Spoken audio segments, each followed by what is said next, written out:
In this episode, I was planning on doing a custom model build, well, a virtual model, where we were going to take our virtual model and break it down into submodels.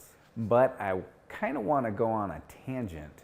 The main reason is, as I was figuring out which computer I wanted to do my sequencing on, I really like working on my Mac for that.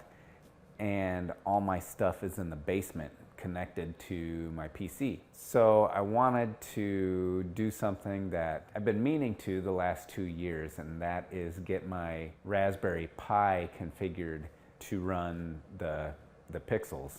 I'm hoping you're familiar with what a Raspberry Pi is. So a Raspberry Pi is a small single board computer. So the last 2 years, I've half-heartedly attempted to get it to work on the Raspberry Pi, and it's been kind of an afterthought, and I haven't gotten it successfully working. So for most of the day today, I was figuring it out. So I found some good resources. I'll include some links. One of the resources is a nice write-up step-by-step written by Brian Hensley. I'll include a link to his write-up as well. When I was going step-by-step through his, there were a couple things that I got hung up on. I'd like to do a video of me going through his step-by-step instructions and then letting you know where I had to make a couple changes and got stuck. So if you're following through and you'd like to get your Raspberry Pi working with your Pixel lights, go ahead and follow along. So behind me,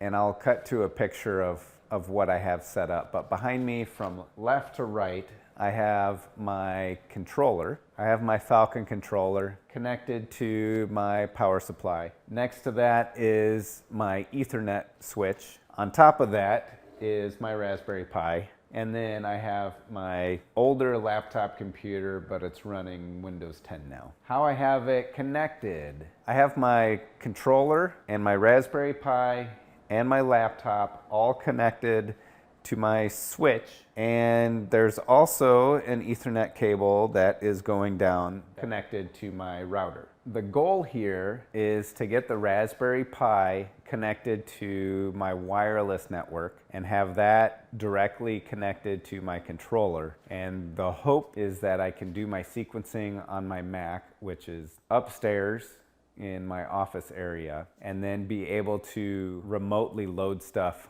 onto the Raspberry Pi to run the lights. So the first step is configuring the Raspberry Pi, and the reason I'm in my family room is because our router is in the family room, and so I brought everything up here and have it plugged into the router. The first thing that you're going to need to do is on your Raspberry Pi, you're going to have to install the Falcon Pi Player. And I'm going to point you to a different video for getting that up and running. Canispader Christmas has a good video of how to install the Falcon Player on the Raspberry Pi. So I'll point you towards that and go and watch that video to get it installed. And then come back here and you can follow along with how I configure mine. When you first boot up your Raspberry Pi, I would recommend plugging it into a monitor. You don't need a keyboard or mouse. The main reason is you want to just watch the boot sequence.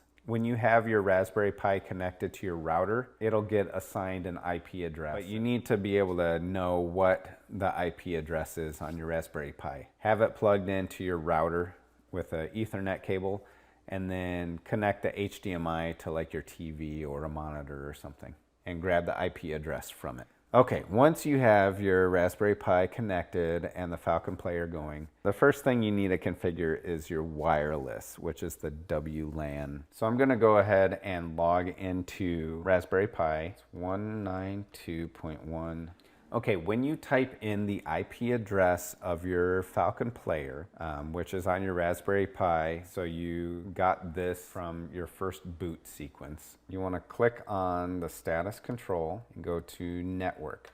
The ETH0 is going to be your wired connection. The WLAN0 is your wireless. To set up the wireless connection, which is the first thing you should do, you're going to change your IP address. My gateway is 192.168.0.1. That's my home network gateway. That's the IP address. So in order to stay on that, you have to leave the first set of numbers, the first three sets of numbers the same, and then you can give it a different number after that. Now my controllers I have labeled 50, 51, 52, and 53. So for the Raspberry Pi, I just went one lower than the first one, so I did 49. Once you have these three boxes filled out, then you're gonna also wanna type in your network name. Whatever you log into on your wireless network at home, that's what you're gonna type in here. The network name is the first one, that's the SSID. And then the pre-shared key, that's gonna be your password. Okay, when you scroll down, if yours is set to DHCP, I would recommend switching it over to manual.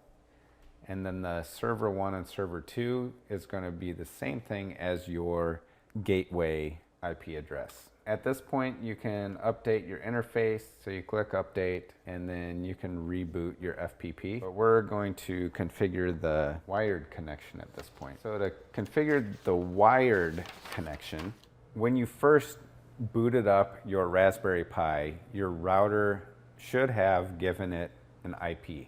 The first three sets of numbers are going to be the same as on your gateway. I'm changing mine from 0 to 1. So that third number, I'm changing to 1. And then all my controllers will also have to match those first three sets of numbers. So once you change that, and I just changed it to 0.1, 0.100, and that's what Brian did in his write-up. And then update your interface, DNS server should still match your wireless or your home network.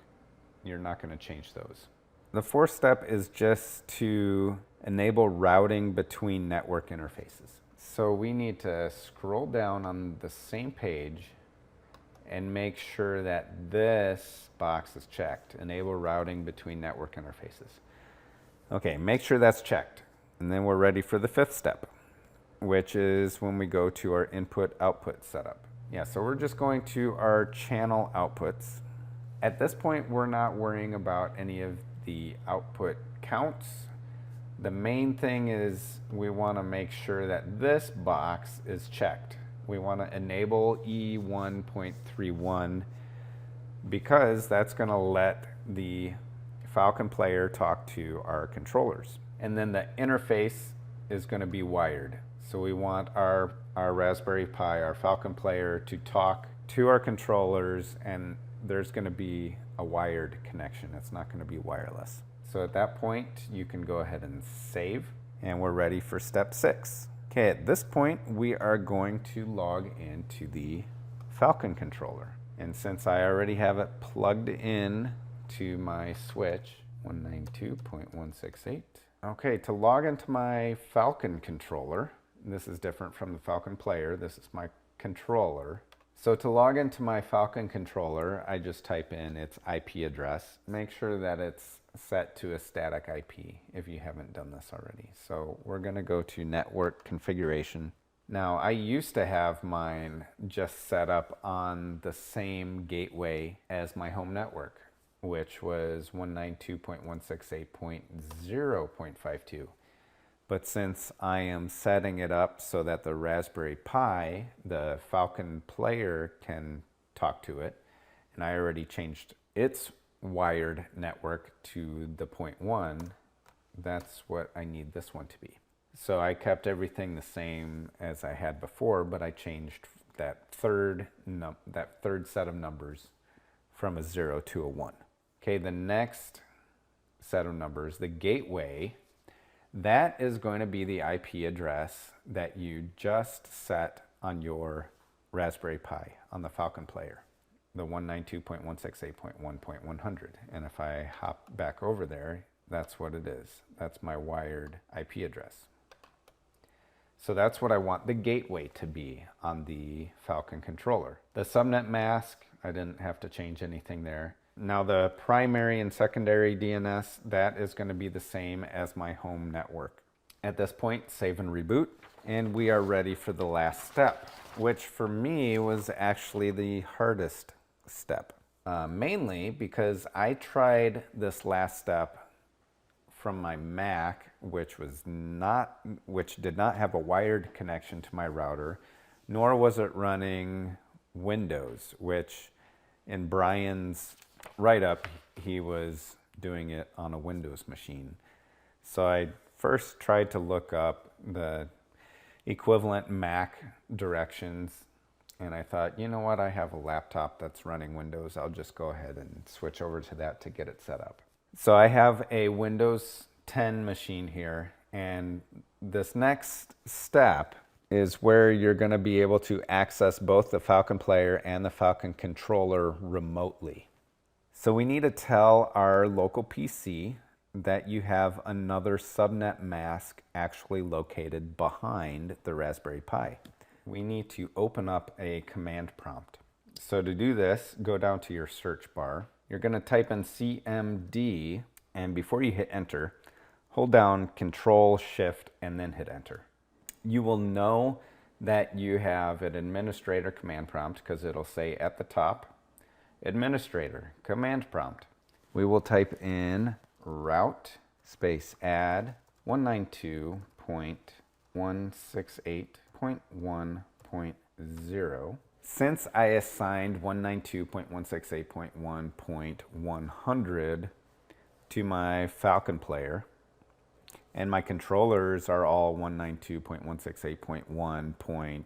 I did 50, 51, 52, and 53. We want to add this as another subnet. So basically, whatever your new gateway here is, you want the first 3 sets of numbers to match, and that's what we're doing, and then you just put 0 at the end. Okay, and then the subnet mask is going to be the same. So it's going to be 255.255.255.0. And then the last number you type in, 192.168.0.49 is, so the last number you type in is going to be your wireless IP of your Falcon Player. And then you put space -P and you hit enter. Since I already did this, I'm not going to hit enter, but when I did, it just told me okay. Okay, as long as you got through that last step and it said okay in the command prompt, that's it. You can now open a browser on any of your computers at home and type in your IP address of your Falcon Player and the IP address of the Falcon Controller, and you can start setting up your devices. In the next video, we are going to talk about submodels. We are going to add music to a sequence, and then we'll do some sequencing to the snowflake. Oh, we're also going to talk about groups. So submodels and groups, and the difference between the two, how you can use them, how I plan on using them, and it should be good. By the end, we should have some lights set to music.